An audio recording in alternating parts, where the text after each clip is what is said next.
Hey, do you ever take a road trip with your family, maybe in the back of a minivan or a station wagon, and you're traveling across the country, and you're sitting in the back seat with your brother, and he keeps touching you, and it's bugging you, and Dad is driving, and since Dad is driving, Dad is the decider. If you're the driver, you're the decider. You get to decide where to stop. You get to decide where to go. And sometimes dads want to go to fascinating roadside attractions, things like the world's largest ball of twine, which is in Cocker City, Kansas, or the Cadillac Ranch in Amarillo, Texas, or the Buffalo Bill Museum in LeClaire, Iowa. I've actually been to that one. It's fascinating.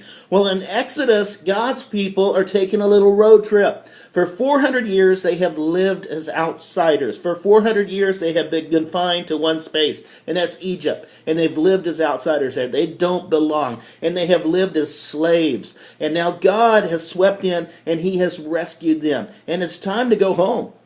And they're going home to a home that they've never seen before. They don't know the way. They don't know how to get there. So they really need to trust God to show them the way. And God takes them and God shows them the way, but He takes them on a scenic route. And in Exodus chapter 13, verses 17 and 18, it says this: After Pharaoh sent the people out, God did not take them by the coastal road, the easy road, that runs through the land of the Philistines, even though that was the nearest and easiest route. Instead, God said, for if they see battle with those contentious Philistines, they might regret their decision and then return to Egypt. So God chose a different, longer path that led the community of His people throughout the desert towards the Red Sea. So He chooses the longer route for them. He doesn't choose the easy route. He chooses the longer. It's a tougher route. He chooses the road less taken. He's got a few things to show them. Okay?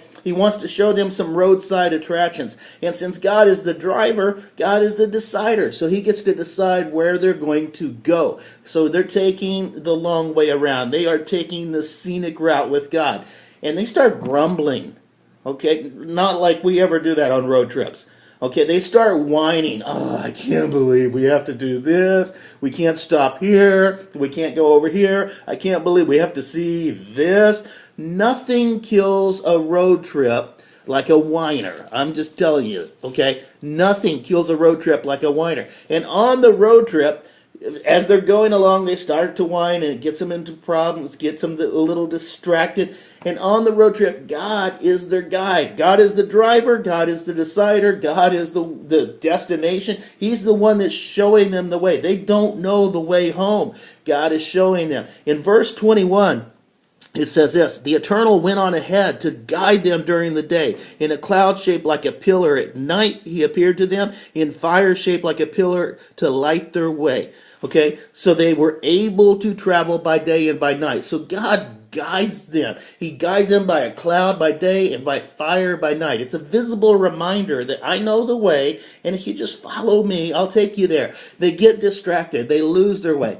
Now, how's that apply to us? Check this out. Sometimes God takes us the way that we would never choose to go. Sometimes life works out and we think, I'd never planned this. I never would have chosen this. Sometimes we have to take the longer route. Sometimes we have to take the harder route. It's not easy. A lot of times it's uphill. We get to take the scenic route with God, and a lot of times that's not easy. It's not an easy thing. He might, though, have a few things to show us. He might have some things to show us about Himself. He might have some things to show us about ourselves. He might have some things to reveal to us, some roadside attractions as we travel along the road. So we need to let Him drive.